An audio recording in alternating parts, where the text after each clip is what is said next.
Assembly, fellow mourners, the church, may I bring my condolences to the family, the condolences of my party, the Democratic Action Party of Kenya, to the UDP family that was led by our brother Cyrus Girongo. We say pole to you for losing a father, for a friend, and a leader. Looking at the array of mourners here, you can tell that we are here to mourn not just a great son of the Mulembe nation, because he was a leader whose influence went beyond Western Kenya. Not just a great son of Kenya, and you can see he had friends from every corner of Kenya. You had Kikuyus, Luos, Kisis, Akambas, everybody from every corner of this country was a friend. And not just in Kenya, we've seen beyond Africa, East Africa actually, from Uganda to Sudan to Libya, and across the world, all the way from China. We are very, very grateful to have all of you here mourning this great son of Africa, the son of Kenya, the son of the Mulembe nation. For me, I knew Cyrus when I was a young man, just going to the university at the time. He was a very close friend of my late brother, Mkuu Our, and he was also very close to the late Masinde Muliro. Talking about generosity of Cyrus, I saw it firsthand. I was told then that the richest Luya man was a man called Mwaro. But then I was told at that time the richest man was no longer Mwaro. There's a young man who has come, and he's very rich, that he even has a certain note, 500 shilling note named after him. He's called Girongo. And that he was a political genius and a mobilizer who was helping Moi face a very resurgent opposition. It was a first multi-party election, and this man was called Girongo. I was very surprised that though he was in Kanu and he was Moi's right-hand man, Girongo still had friends across the political aisle. He would come and speak to my late brother. He would come and speak to Masinde Muliro.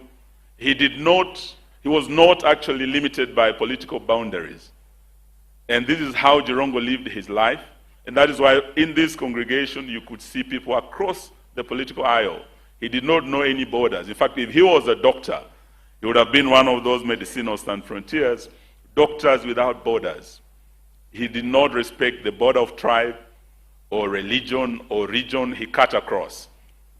And I would like us, particularly those of us who are from the Mulembe nation who are here today, if there is one thing we can pick from Cyrus, the greatest honor we can bestow upon this man is to fight for what he fought for most, Luya unity, the unity of the Mulembe nation. And in so doing, we must rise above our petty politics. We must remember the words of Abraham Lincoln, who said, though we are politicians, we are not enemies, we are competitors. And though passions may strain the bonds of affection, they must not break because of politics. That is how Cyrus lived his life.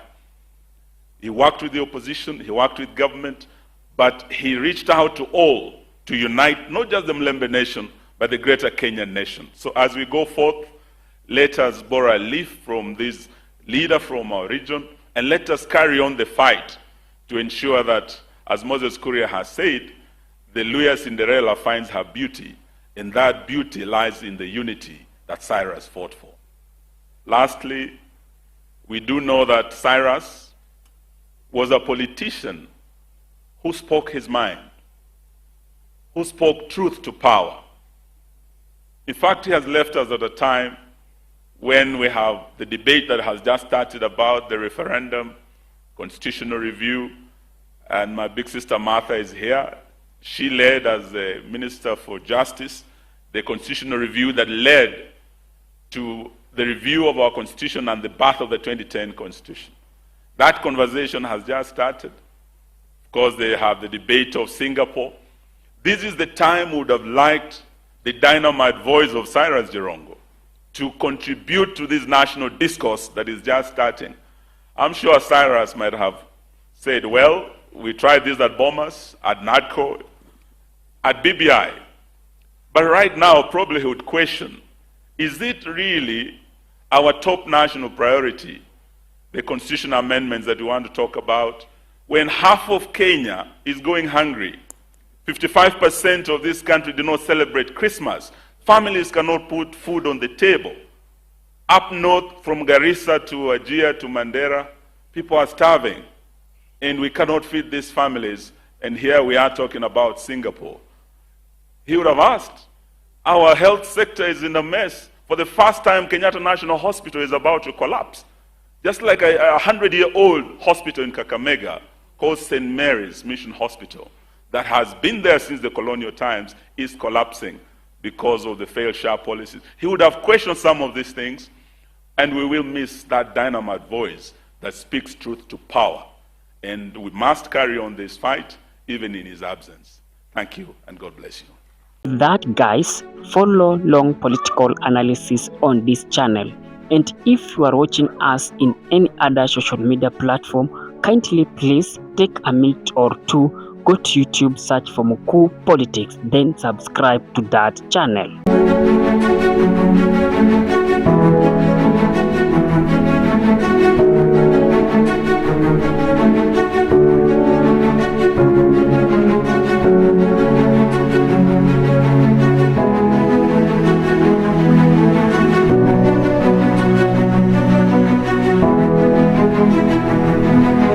And with that, guys, thank you for choosing Kenya Political Brief as our primary news platform, more so on politics. Kindly please share this video to a friend.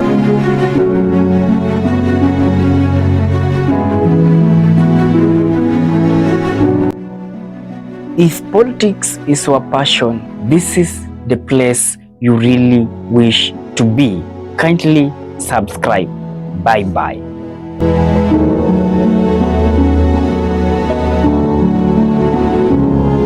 That, guys, follow long political analysis on this channel. And if you are watching us in any other social media platform, kindly please take a minute or two, go to YouTube, search for Mkuu Politics, then subscribe to that channel.